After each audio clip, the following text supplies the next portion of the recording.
Get this take. The Democrats want to immediately hook them on welfare and turn them into a permanent underclass voting bloc. We could prevent that by assimilating them. Really? Why hasn't assimilation worked so far? Why is it that we have been able to have Jews in our midst for millennia and they haven't assimilated? Maybe this idea of assimilation is Bravo Sierra, and it is. You see, what we have with the races of man are different biospirits. You can think of them as instincts.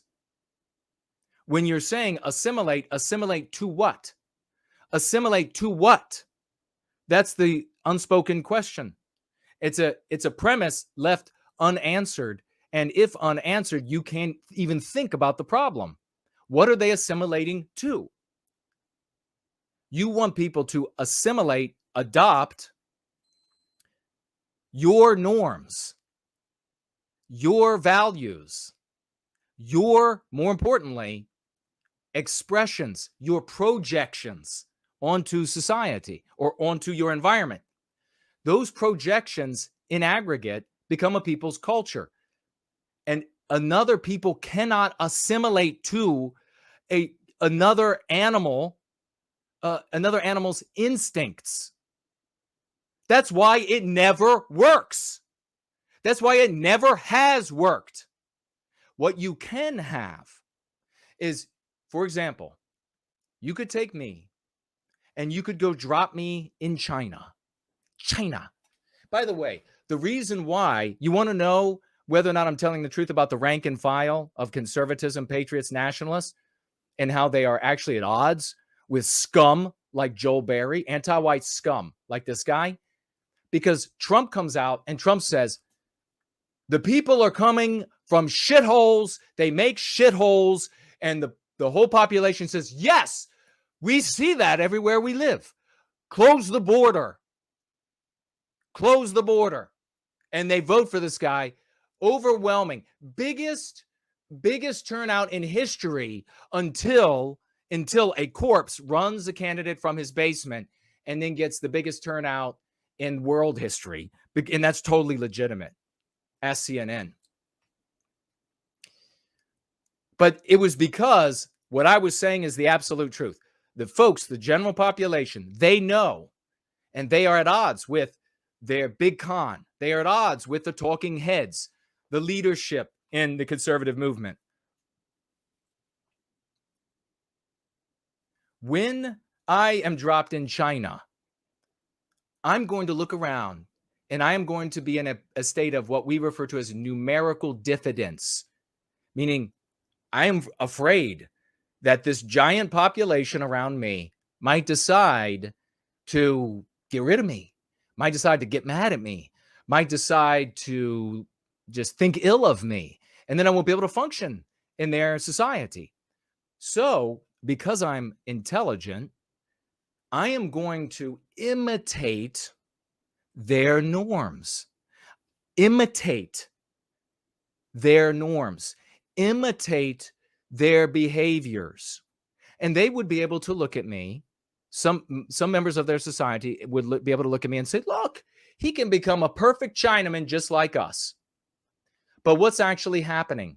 I'm imitating. Now, that could go on for whole lifetimes. It could be me and a handful of other white people. And by handful, I don't know how many tens of thousands, whatever. And we could all imitate Chinese norms, Chinese expressions, Chinese values. What would the Chinese put in their front yard? How would the Chinese decorate their houses? And the Chinese could look at me and the other white people in our state of numerical diffidence, imitating the Chinese. And they would say, oh, they're good. They're good folk. They don't cause any problems. Look, they're just like us. They celebrate the same holidays. They even put up bigger displays of our holidays. There's nothing wrong with them. Here's the problem. Here's why a multiracial society has never worked, in my opinion, in the history of the world. I've read a lot of history. You can go check it out for yourself. Because as soon as my people reach a state of what we call numerical courage in Chinese society, we will begin expressing who we are. We will begin changing initially the enclaves that we make into places that look like us, Western. And it would be slow at first. It would be can we get our holiday put on a calendar somewhere, this one holiday? Can we change the way the street lamp looks just a little bit? Can we do, and it would be one little thing after another, as soon as we had numerical courage, which means that we feel like there's enough of us relative to the host population. And this is not, I know we use numerical because that's just the easiest thing to see, but it has to deal with a host of things, whether or not, say, like my group and whether or not we have a religion that makes us proud. That would, of course, enable us to express ourselves sooner than it would if we didn't have such a religion. Another example is the host population. Are they really sort of laid back and they don't care? Because if they're laid back and they don't care, we're going to start expressing ourselves a lot sooner. If they are a little bit more conservative and they want to see their norms everywhere, well, it's going to take more of us before we start pushing back against them. So we would begin making the environment reflect us. And then before you know it, there would be a little west in this city and a little west over in that city. And then a Westman's town over in this one. It would get bigger and bigger. Westman's town over in that big Chinese city. There'd be whole like corridors of the city. It'd be like, there's Westman town. You want to go over there? What do you want to go buy? One of their hot dogs? What do you want to go buy? Some American pie? That's what would happen. And the Chinese environment would be, maybe you could say, yellow erased. Do they accept the moniker yellow? I don't know. Chinese erased in that area, just like we say white erased. Assimilation is a myth. It doesn't work. It never has worked. Imitation is possible when smart people of a race, of a people, are in the body of another people. And I have met a lot of smart non-white people who act just like they have adopted, and they find the ways of the West superior to the ways of their people and the ways of their country, and they don't want to go back, and on and on. This has been my experience and my opinion. So when conservatism has argued, we just assimilate. This has always been either a conscious lie or stupidity, pure asininity, born in various measures, depending on the individual, of anti-whitism.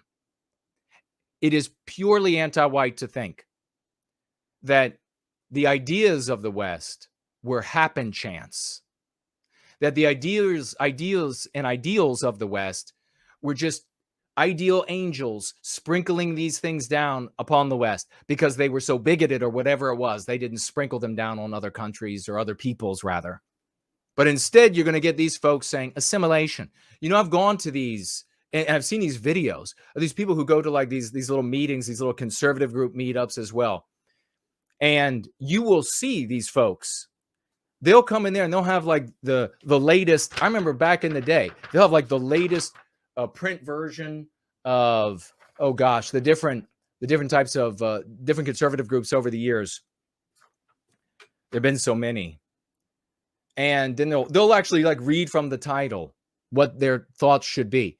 We should, apparently they're all really good Christians and Catholics. They have fantastic values and they're just waiting to be assimilated. Well, okay, it's been like how many decades since they never got assimilated? How many decades since when they enclave somewhere, they recreate the norms of their people? Nothing wrong with those norms as far as like a galactic measurement is, but as far as where I want to live, a lot wrong with it. If I wanted to live in Tijuana, I'd move there. If I want to live in Nigeria, I'd move there. I don't want to have to, I don't want to travel through Memphis, allusion to another story we're going to cover, to be in Nigeria. All right? I want Memphis to look like me, to look like my people, the people who laid the foundations of the city.